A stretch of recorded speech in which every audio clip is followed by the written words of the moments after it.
What's up, guys? What's up, Facebook friends and family? I hope y'all having a great um, Labor Day.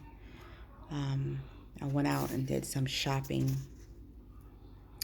but I just took this time out because I wanted to share something with you guys. Because in the past couple of weeks, I've been reading.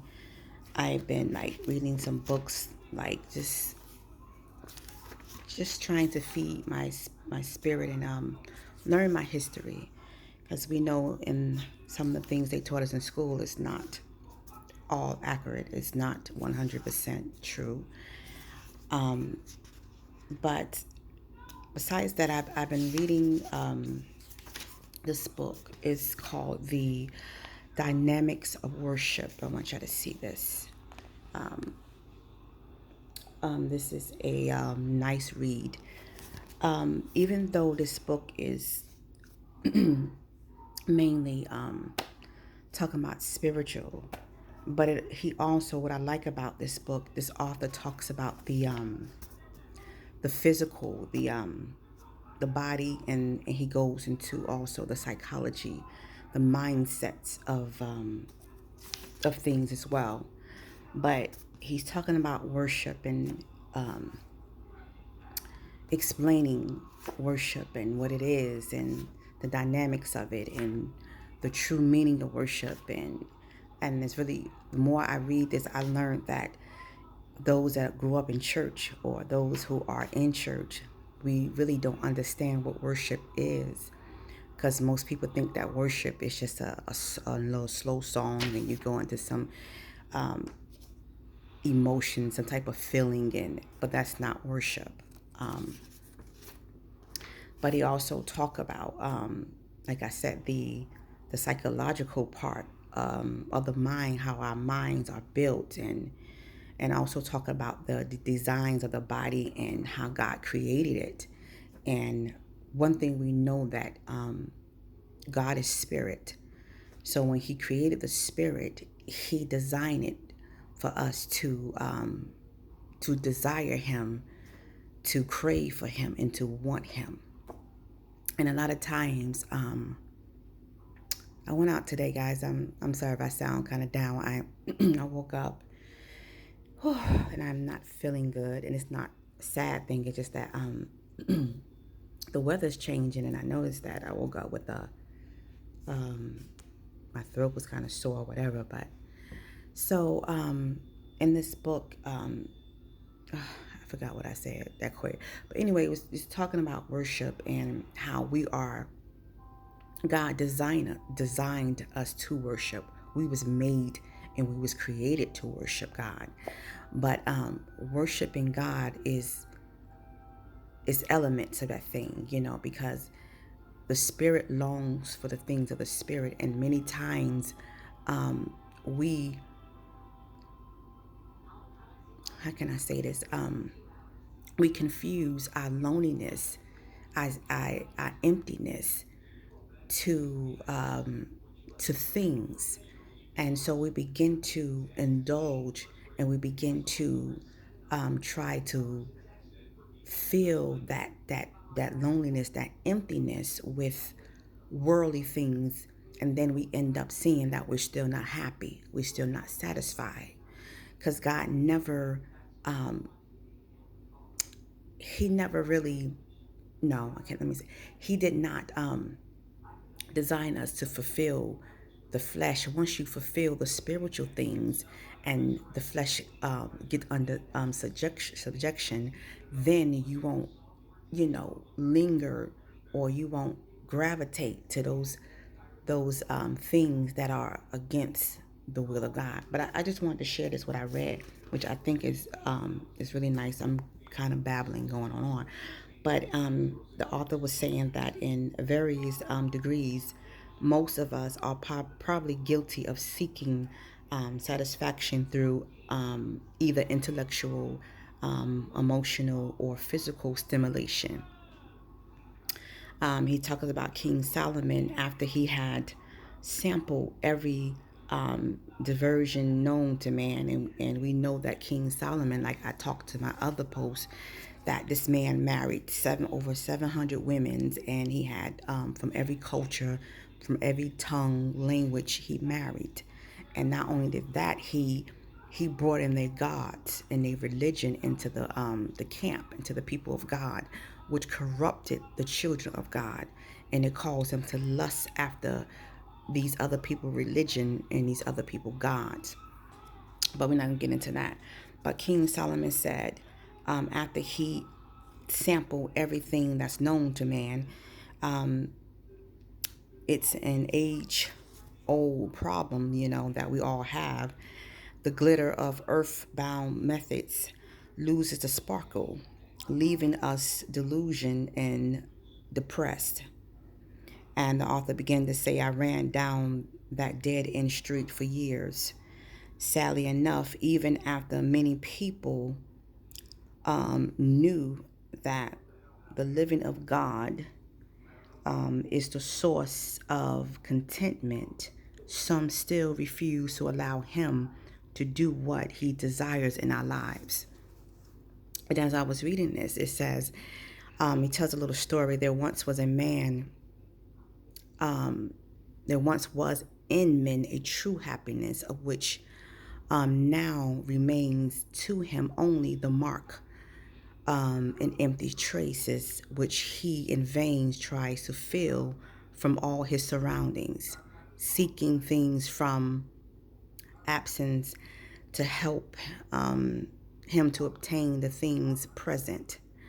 But they are all inadequate, because the infinite abyss can only be filled by an infinite object, and that is to say, only by God Himself.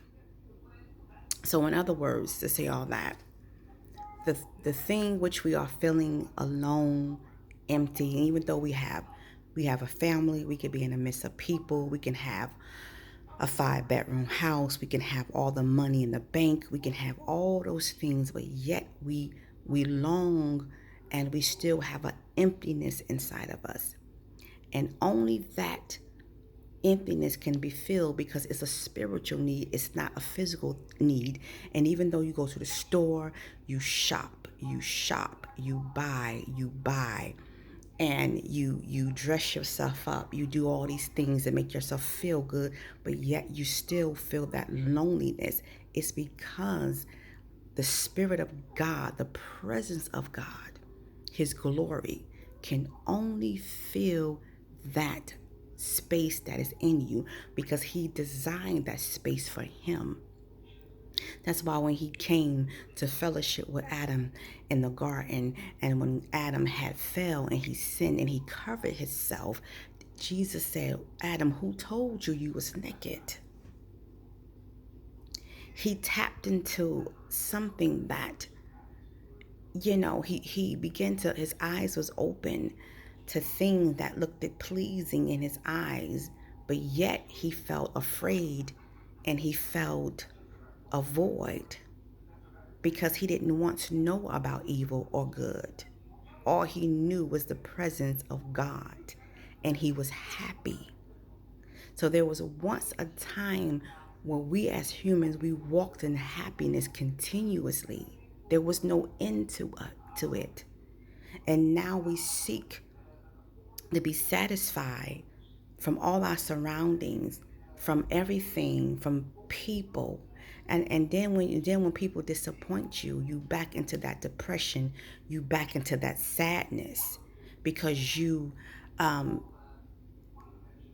begin to seek things, materialistic things, to fulfill something spiritual, and only the infinite, only the Spirit, only the things that's unseen can only fill that void. If you understand what I'm saying, it's hard to explain, but when I think about that thing, how many times we all have jumped into relationship, and I was looking at studying something that this preacher was saying Sunday, which shocked me. I think I heard of this before, but it's called Stockholm, and it is a disorder. It is a mental disorder, and what it is, Lord Lord Jesus. Let me see that. Let me find that. It's a disorder, which it's a syndrome actually, and what it does was it caused a person to love the victim that has hurt them. You know how some people, they tend to go back to the person that abused them, hurt them. They tend to keep going back to the same person, or they continue to go back to date the same type of man over and over, different faces, but the same spirit. They have something called Stockholm syndromes. And it's just like until you find the pure, true presence of God, you're going to keep seeking things that has no value. It's only temporal. It have no, it cannot sustain you. It cannot fill you up. It only, it's only for a moment, that pleasure, and then after pleasure gone, you're back in the same place. And I realized that now with me, and missing those that I love, my grandparents. I still cry, and losing so many people. I just realized that I haven't been seeking God like I should.